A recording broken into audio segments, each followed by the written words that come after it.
Hello and welcome back. In this video, we're covering another section from the appendix. So this is coming from A.5, and it's solving compound linear inequalities in two variables containing the statement or. Um, so let's see what they mean by this and how we can solve. It will ultimately involve graphing two lines and seeing which area of the graph we should shade in. So when they say a compound linear inequality, they mean something like this, where you have two different statements. So let me write this down.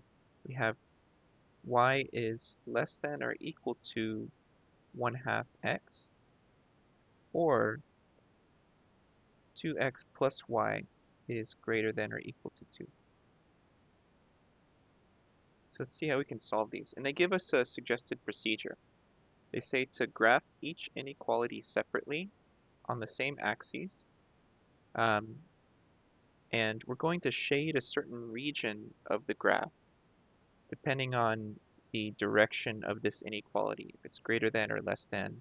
And the or equal to part will also be informative on whether or not we graph the line with a solid line or with a dotted line.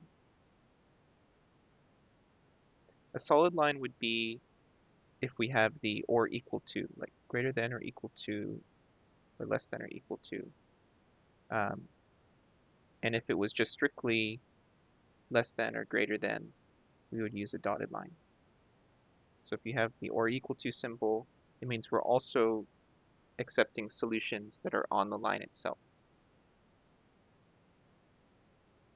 Okay, so the first equation is already solved for y. So I'm going to graph each of these separately, and then we'll think about combining these two graphs. So this can be a little review on graphing an inequality as well. So our first statement, y is less than or equal to 1/2 x. If we treat that like an equal sign and graph it, think about it being like y equals 1/2 x. Well, that's a line with a y-intercept of 0 and a slope of positive 1/2. Let me make some markers here.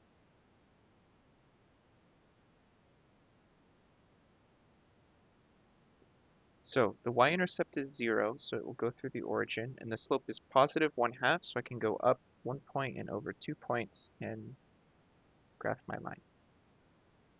Now here's where I need to decide whether to do a filled-in line or a dotted line. And it's less than or equal to, so I'm going to use a solid line. If it was just strictly less than, this would be a dotted line.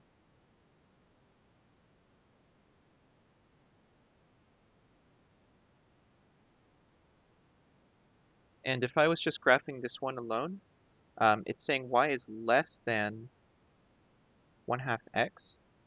So all solutions will occur below this line, everything less than this line.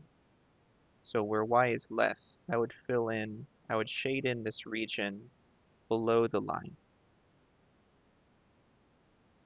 So this is saying anything below the line or equal to the line, that's the less than or equal to, is a solution to this system.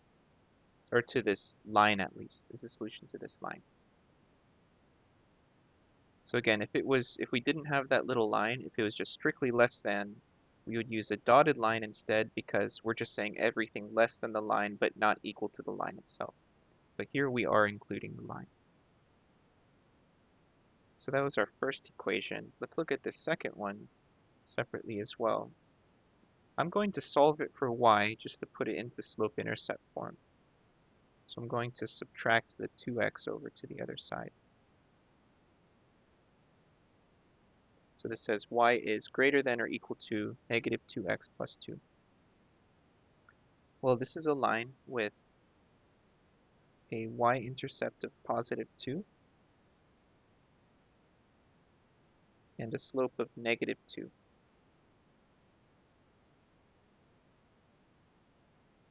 So y-intercept is at positive 2 and the slope is negative 2, so I would go down 2 and over 1. And it's greater than or equal to. So I'll use a solid line to connect.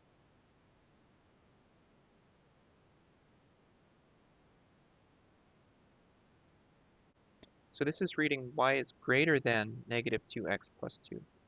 So I would want to shade in the region above this line. So it'll be on this side. Everything where y is greater than the line.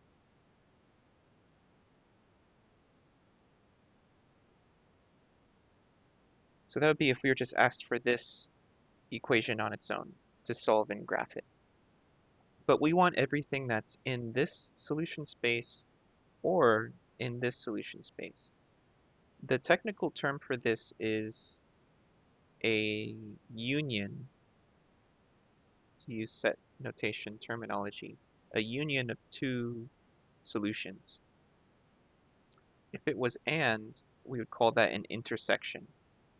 Our collective solution would be everywhere that's in both of these regions at the same time.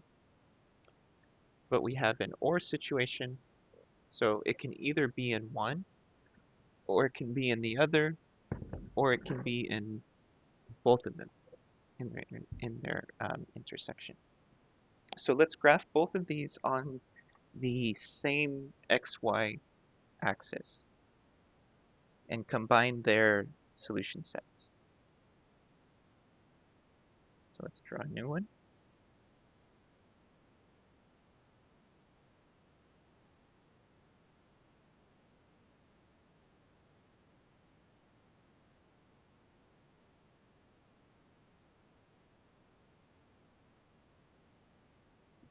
All right, let's place our first line on here again. It was 1/2 x. So that had a y-intercept of 0, and a slope of positive 1/2. So I'd go up 1 and over 2. Should be a little bit lower here. And I'll connect it with a solid line.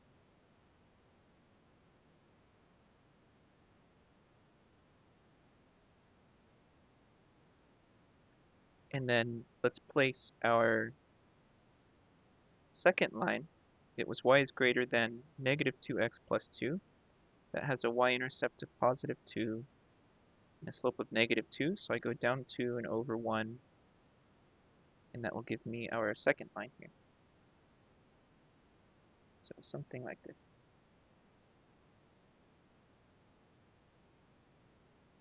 So in our first line, we shaded everything below because it was less than or equal to. So I'll reapply that here. I'll do everything in green this time.